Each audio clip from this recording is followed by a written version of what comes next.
Kag sa numero 1 sa mga balita subong nga adlaw, aksyon protesta sa ginbuhat sa kay anay Presidente Rodrigo Duterte ang ginapaabot karon sa nagkalain-lain nga bahin sang probinsya. Ini sa kay anay Victoria City Mayor Francis Frederick Wantan Palangka na nagsiling nga ang local nga PDP ang nagsapol sa National PDP para sa ila nga mangintikang angot sa pagdakop kay Duterte. Ini matapos ginserbihan sang warrant nga ginpapanaog sang International Criminal Court may kangtanan sa crimes against humanity.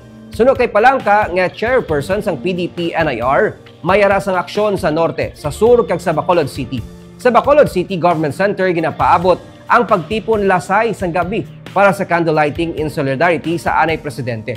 Ginabisuhan ang mga supporters nga magsuksok sang black o kung green base sa mga group chat sang ila supporters. Ang luyag sang PDP suno kay Palangka ngang ilang aksyon protesta ang sustainable. Wala labot sini, silang magatipon man sang simpatiya gikan sa kadamaan.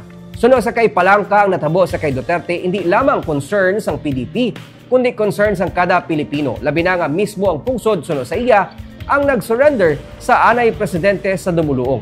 Samtang sa pahayag release ni Victoria City Mayor Javier Miguel Benitez bilang presidente sang Association of Chief Executives, ginakilala nila ang kabugaton sang nagakalatabo lakip na ang legal proceedings may kangtanan sa kay anay Presidente Duterte.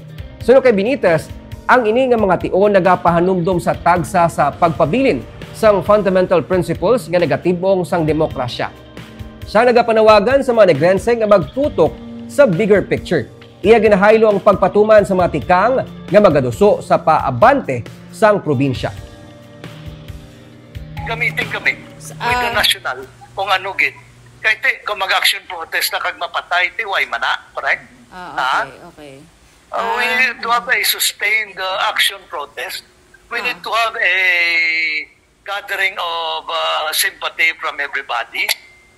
Ito, ayawan tagane, papuli sa isa to sa East Timor, ang ato niya, isurrender talang dayon. Daw kasubo pala.